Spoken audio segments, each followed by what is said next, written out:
어떤 우리의 삶의 자세가 필요한가? 다음 주에 태풍이 또 온답니다. 제18호 태풍 미탁이 지난번 17호 타파보다 더 강력한 것이 온다고 합니다. 우리 인생에도 태풍이 왔다가 가기도 하고 또 편안한 것 같은데 또 우리의 삶을 흔들어 놓는 여러 가지 각종 사건, 사고가 늘 우리 주위에 널려 있습니다. 결론부터 말씀드릴까요? 두려워하지 마세요. 하나님이 여러분을 끝까지 붙들어 주실 줄로 믿습니다. 안심하세요. 망하지 않아요. 하나님이 택한 백성은 풍랑 가운데서도 오늘 276명이 그 유라굴로 미친 바다 속에서도 저들을 살려주셨습니다. 사명 있는 자는 결코 죽지 않는다. 저는 그 말이 얼마나 위로가 되는지 몰라요. 살다 보면요, 생명의 위협과 여러 가지 어려움에 우리가 두려움에 처할 때가 있어요. 중요한 것은 나에게 맡긴 사명을 감당할 때 하나님은 그 모든 것을 역전시켜서 풍랑을 잠잠케 하시는 능력의 하나님이 저와 여러분이 그동안 믿었던 하나님인 줄로 믿습니다. 옆에 있는 분에게 이렇게 축복합시다. 성도님, 쫄지 말고 하나님만 바라봅시다. 인사합시다.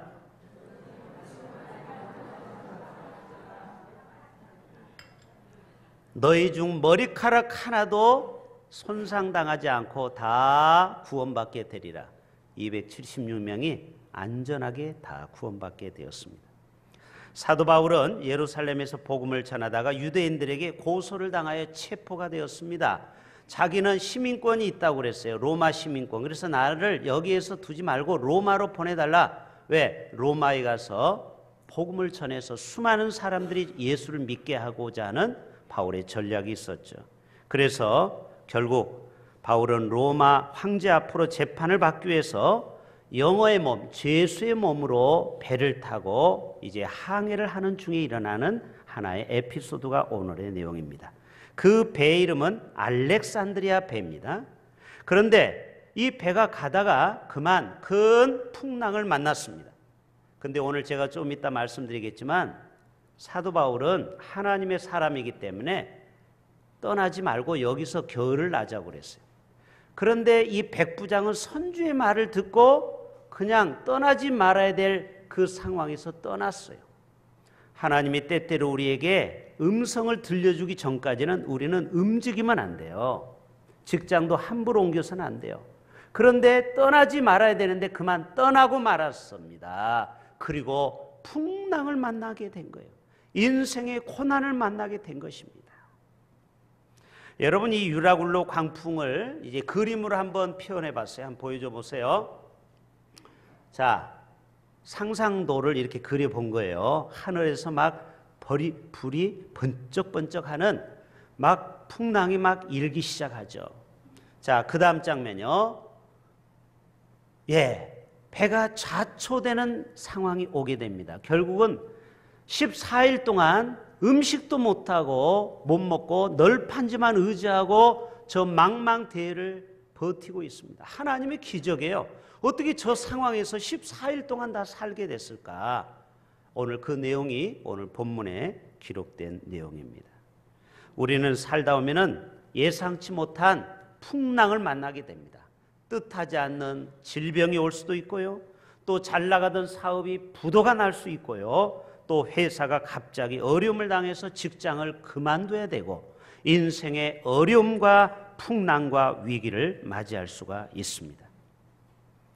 우리는 이런 생각해 보죠. 내가 예수를 잘 믿었어요. 내가 교회 가서 봉사도 많이 했어요. 그런데 왜 나에게 어려움이 올까요? 왜 풍랑을 만나게 할까요? 하나님이 선하신 하나님인데 하나님은 악한 하나님일까요?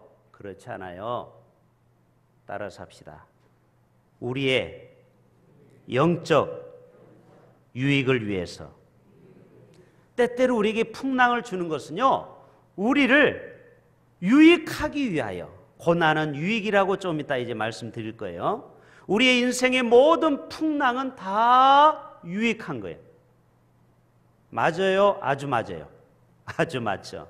태풍이 불어야 이 생태계를 깨끗하게 휘젓잖아요. 그리고 모든 불순물이 거기에서 제거되면서 우리가 고난 가운데 나를 보게 되고 하나님을 볼 수 있는 것입니다. 결코 이 풍랑 때문에 망하거나 죽지 않습니다. 풍랑은 풍랑일 뿐이에요. 우리를 영적 유익을 주기 위함이라는 거예요. 자, 시편의 말씀을 세 편을 제가 소개할 거예요. 먼저 119편 71절 시작. 고난당한 것이 내게 뭐라? 여러분 항상 기억합시다. 아니 하나님, 내가 하나님 잘 믿는데 왜 이런 고난이 와요? 아니요. 여러분이 고난당하는 것이 나중에 보세요. 지금 발 앞에 것만 보지 마세요. 먼 미래를 보세요. 그때 그 풍랑이 나에게는 영적으로 어마어마한 유익이 옵니다. 오늘 여러분 제 설교를 잘 듣고 그대로 믿음으로 살면요, 여러분의 인생에 큰 유익이 올 거예요. 돈의 가치로 따지면 수십억의 돈을 벌 수 있는 방법을 가르쳐 주는 거예요. 놀라지도 않네요.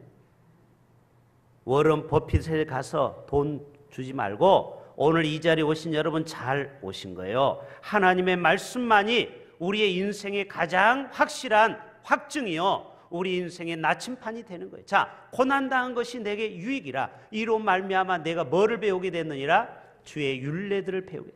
이 다윗이 쓴 시죠. 다윗이 어땠어요? 처음에는 하나님을 잘 섬기고 복받아서 이제는 왕이 되었죠. 그런데 그가 그만 밧세바의 간음 사건에 빠지게 됐죠.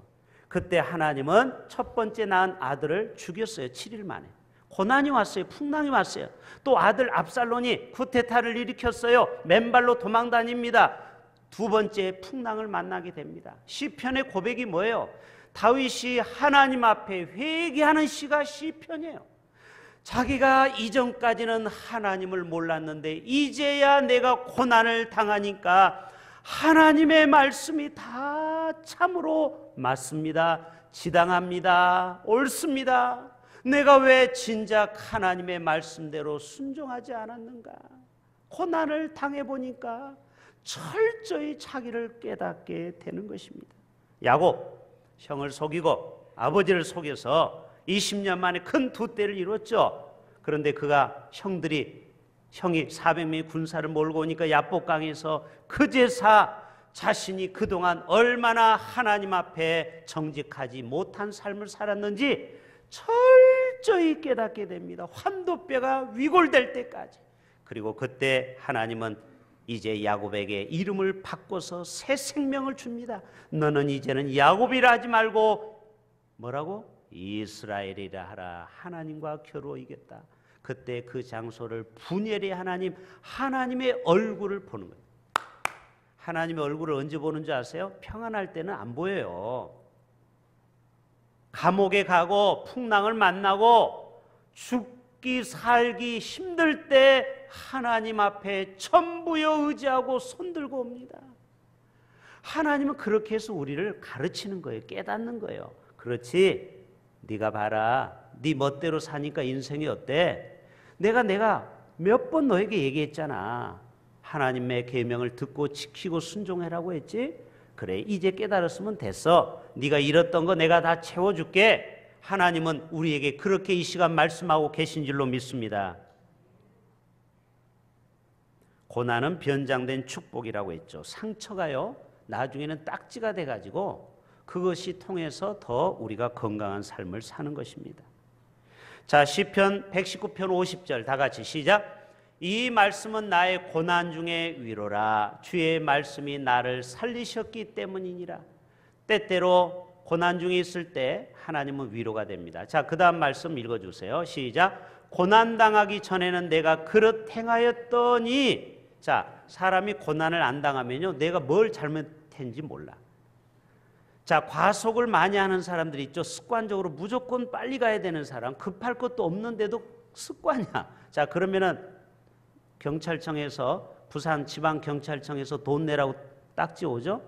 3만 원, 5만 원, 7만 원 딱지가 와요. 그거를 자꾸 떼봐야, 고난을 당해봐야, 아, 내가 과속하면 안 되는구나, 이것을 깨닫게 된다라는 거예요. 사람은요 어리석어서 말로 해서는 안 들어요. 자기가 어떤 피해를 보고 어려움을 당해봐야 하나님의 말씀만이 이 시대의 참 말씀이구나.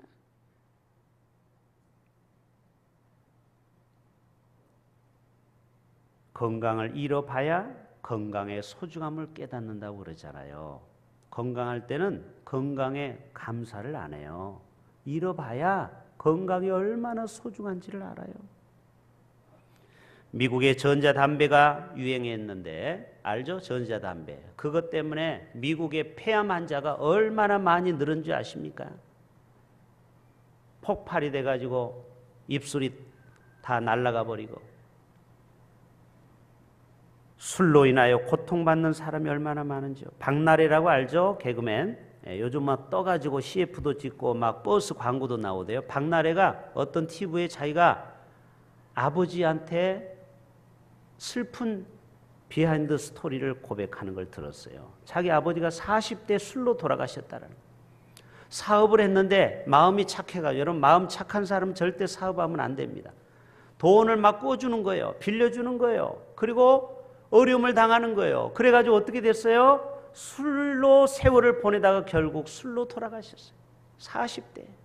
자기가 고등학교 1학년인가 2학년 때, 남동생은 중학교 때. 여러분, 우리가 여러 가지 인생의 어려움을 당해봐야 그때 내가 그렇게 살지 말아야 됐을걸. 저희 친구 박천세 집사라고 있어요. 안수 집사요. 지금 장로가 됐는지 모르겠어요. 서울에 아주 큰 교회 안수 집사입니다. 이 친구가 20대에 삼익 가구라고, 지금은 없어졌지만 한 300평 규모의 매장을 했어요. 20대에 그랜저를 끌고 다녔어요. 우리가 얼마나 부러워했는지 몰라요. 그런데 이 친구가 30대에 자기 삼촌에게 재정을 맡겼는데 삼촌이 다 돈을 하나씩 빼먹어가지고 결국은 부도가 났네요.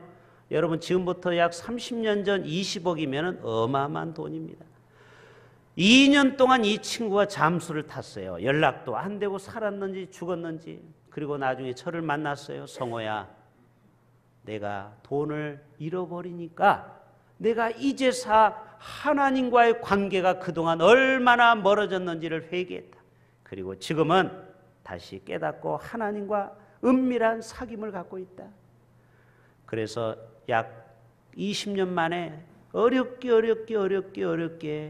이 회사를 살려서 다행히 지금은 우리나라 전국에, 부산도 있습니다, 백화점에, 주얼리 백화점을 한 5개, 6개 매장을 갖고 있어요. 이 친구는 겸손해졌어요. 놀라운 것은, 그리고 차를 소형차로 바꿨더라고요. 그 당시에 프라이드를 타고 다녔어요. 여러분, 사람이 풍랑을 만나봐야 인생의 진정한 진가를 아는 것입니다. 고난은 우리에게 유익을 가져와요. 우리의 모든 거칠애를 다 벗겨버리고 하나님 앞에 진실한 사람이 되는 것입니다. 여러분, 인생의 유라굴로 광풍을 만날 때 우리의 태도가 어떻게 해야 될까요? 주님 품에 여러분 안기시면 돼요. 따라서 합시다. 주님 품에 안깁시다. 주님은 여러분이 풍랑 가운데 지켜주시길 원합니다. 그래서 주 품에 찬양을 같이 한번 불러볼 거예요. 가사 한번 띄워줘 보세요. 주 품에 품으소서, 능력의 팔로 덮으소서. 1절만 부르고 후렴은 2번 부릅니다. 우리 같이 한번 불러봅니다. 주 품에 품으소서. 우리 모두가 인생의 풍랑 가운데 이 찬양이 얼마나 은혜가 되는지요. 주 품에 품으소서, 능력의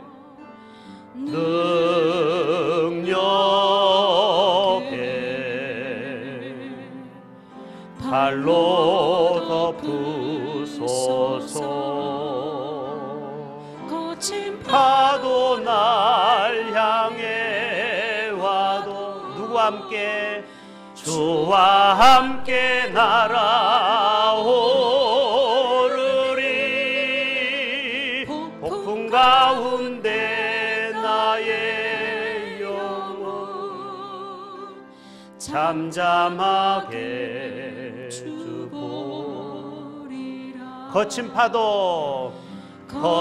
파도 날 향해 와도 주와 함께 날아오르리. 폭풍 가운데 나의 영혼 잠잠하게 주보리. 잠잠하게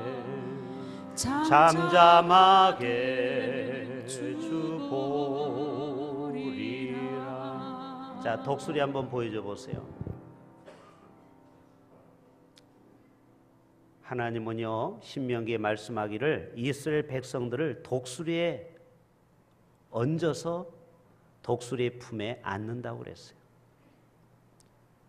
여러분, 독수리는 특징이 있어요. 독수리의 부리는 사자의 뼈를 뚫는데요.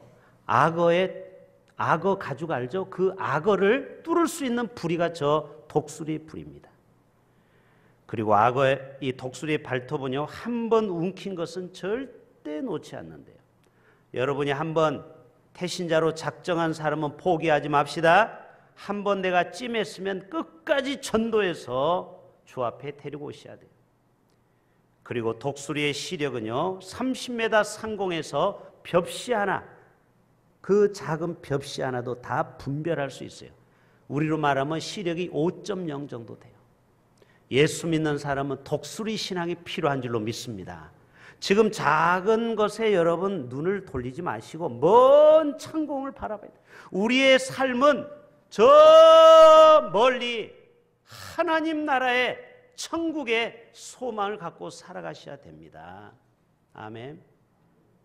여러분, 때때로 독수리를 훈련시키죠. 낭떠러지에 떨어뜨립니다. 지난주에 우리 황 집사님이 우찬이 때문에 많이 힘드셨죠. 우찬이가 얼마나 말을 잘하는지 몰라요. 세상에 이런 일이 내가 한번 제보해 보려고 그래요. 뭘 깨달았을까요? 독생자 예수 그리스도를 하나님이 보내줬을 때 이 심정이 아니었을까? 여러분, 때때로 자식이 아파봐야 하나님의 마음을 이해합니다. 저도 어렸을 때 7일 만에 우리 큰애가 청구성심병원에 한 달 동안 폐혈증으로 사경을 헤맬 때 하나님이 얼마나 우리를 사랑하시는지를 저는 느꼈어요. 말로만 이런 걸 체험 안 한 사람은 이해를 못할 거래요. 자식을 죽음 상황에서 여러분 건져 본 사람만이 이해됩니다. 저는 그때 그 독생자 예수님을 이 땅에 보낸 피눈물 흘리는 하나님의 마음을 이해하게 됐어요. 왜 우리의 고난을 풍랑을 줄까요? 하나님의 마음을 깨달으라고. 할렐루야. 우리의 마음의 사이즈를 좀 키우시길 바랍니다. 우리가 언제 철이 듭니까? 고난을 당해봐야 돼요. 어려움을 당해봐야 돼요. 풍랑을 만나봐야 돼요. 그래야 우리가 철이 드는 거예요. 나이 먹었다고 철 드는 거 아니에요. 인생의 풍랑을 만나봐야, 야, 내가 믿었던 거 하나도 믿을 게 없구나. 오직 하나님 한 분 외에는 믿을 존재가 없구나.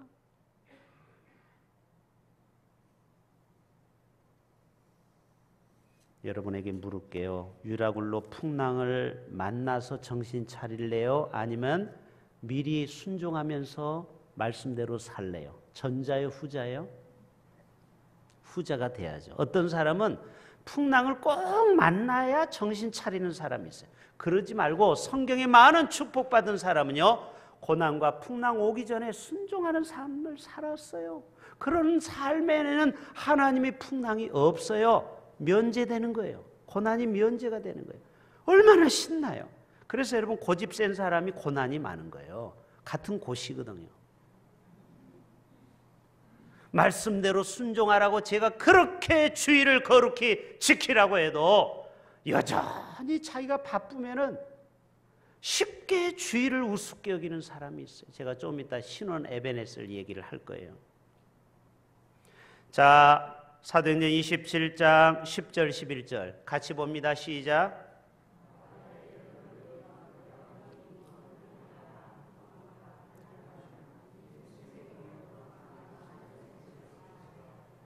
그 다음 백부장이 선장과 선주의 말을 누구의 말보다?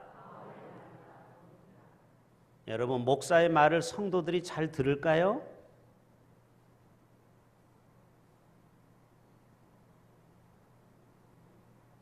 의사의 말을 더 잘 듣고 전문가의 말을 더 잘 듣고 판사나 변호사 말을 더 잘 들어요. 목사 말이 지금은 씨알이 안 먹히는 시대에 살아요.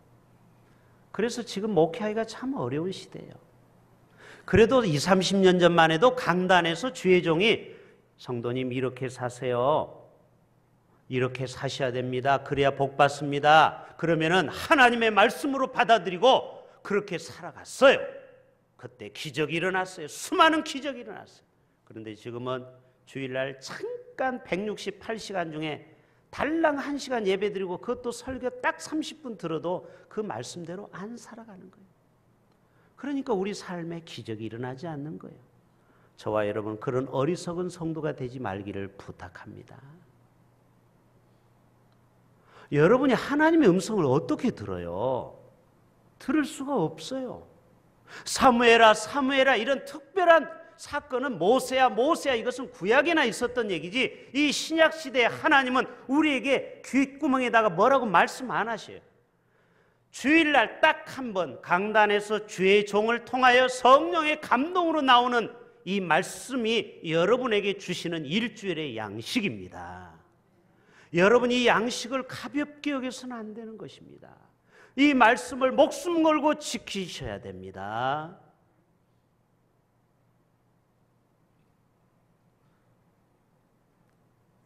백부장은 바울의 말을 안 들었어요. 그리고 선주의 말을 들었어요. 전문가, 아니 바울 당신 뭐 어부생활 해봤어?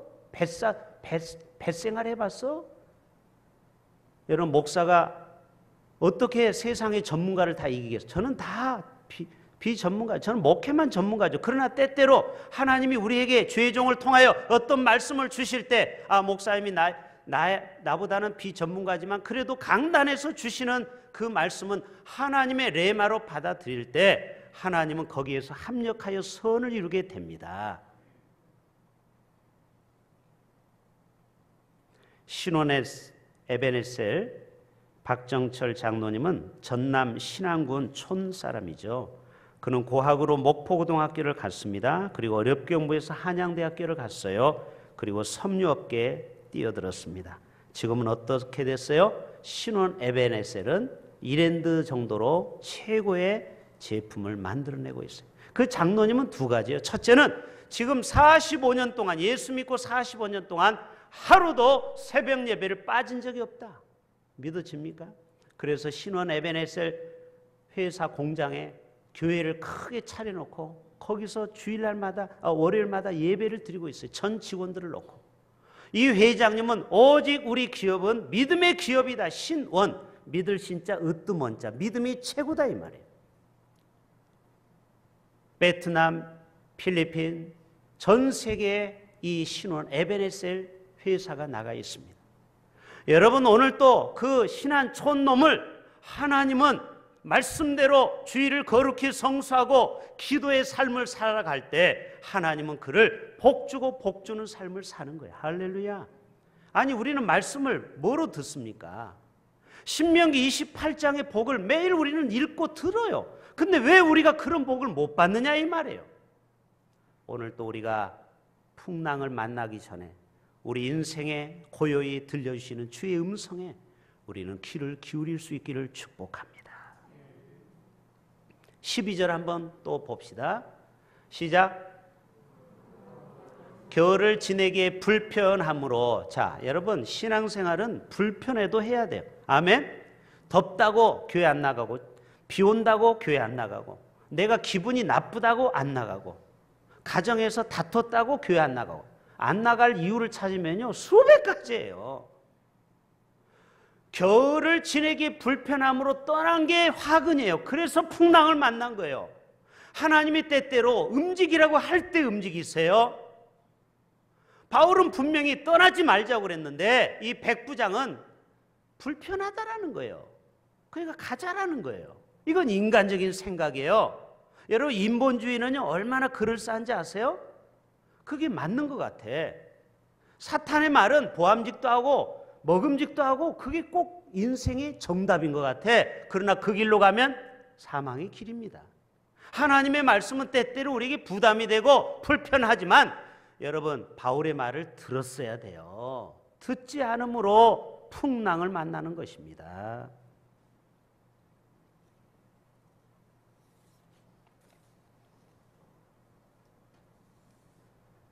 교만한 사람은요, 하나님의 말씀을 안 듣더라고요.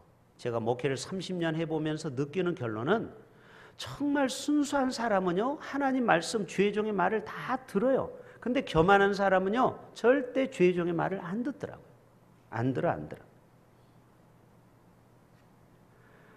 그러면요, 하나님이 어쩔 수 없이 그 영혼을 사랑하시기 때문에 깨우쳐야 돼요.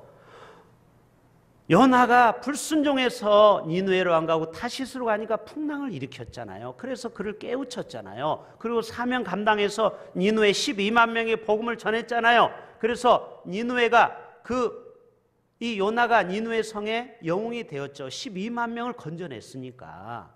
그래서 지금도 니느웨 성에 요나의 무덤이 있어요. 요나를 존경해서 외국인이 와서 목숨 바치고 복음을 전한 것처럼, 마치 우리나라에 외국인 묘가 있는 것처럼 양화진에. 여러분, 우리가 이 풍랑에서 이기는 방법은 버리는 일이에요. 자, 21절 23절 또 읽어봅니다. 시작. 여러 사람이 오래 먹지 못하였음에 바울이 가운데 서서 말하되, 여러분이여 내 말을 듣고 그레데에서 떠나지 아니하여 이 타격과 손상을 면하였으면 좋았을 뻔하였느니라. 내가 너희를 권하노니 이제는 안심하라. 따라서 합시다. 이제는 안심하라. 때때로 우리가 불순종해서 풍랑을 만나도 괜찮아요. 그것도 좋은 경험이에요. 좋은 레슨을 받은 거예요. 이제는 안심하십시오. 너희 중 아무도 생명에는 아무런 손상이 없겠고 오직 배뿐이리라. 그 다음, 내가 속한 바 곧 내가 섬기는 하나님의 사자가 어젯밤에 내 곁에 서서 말하되. 같이 읽어요. 그 다음 읽어주세요. 또 그 다음 말씀 띄워주세요. 다 끝났습니까?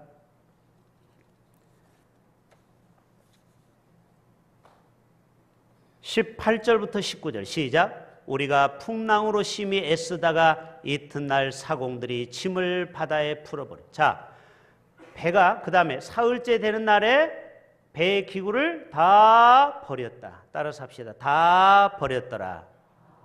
여러분, 배가 무거운 거를 일단 버려야 돼요. 그렇죠? 그래야 살 수가 있어요. 풍랑에 그나마. 그래서 저들이 가지고 있던 모든 것들을 밖에다 버렸어요. 여러분, 우리가 풍랑을 만났을 때 사는 방법 두 번째.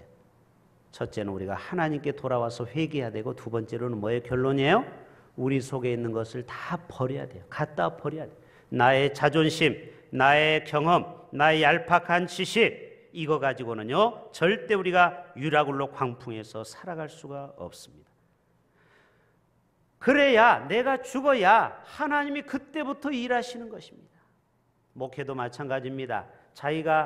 저도 담임 목사이기 때문에 내가 목회 디자인을 하고 플랜을 짜고 목회 계획을 세운다고 해서 교회가 부흥되는 게 아니더라고요.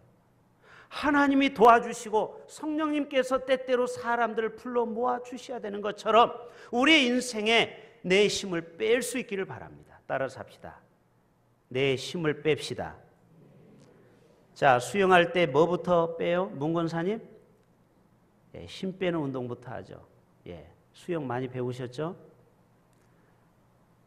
여러분, 혹시 여러분이 물에 빠졌을 때 살 수 있는 방법은 절대 여러분 당황하거나 내가 살려고 힘을 주면은 더 빠지는 거예요. 꼬르륵.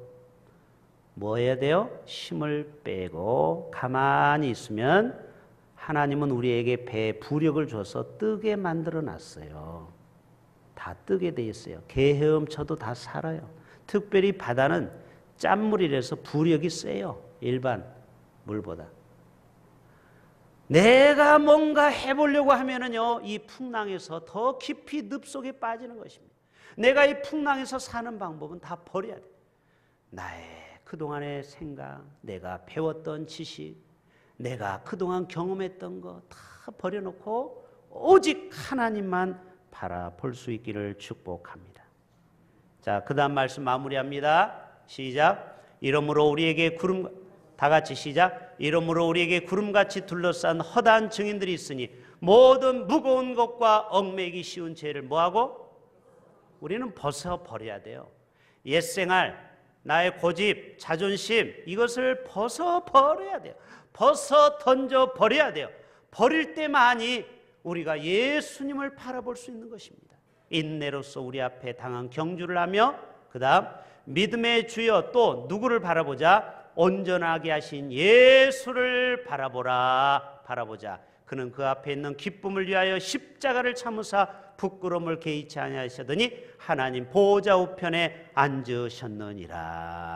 우리 모두가 유라굴로 광풍에서 회개하고 말씀 앞에 순종하고 그리고 내가 모든 나의 것을 내려놓고 버리고 예수님만 바라봄으로 승리할 수 있기를 주님의 이름으로 축복합니다. 사랑의 하나님,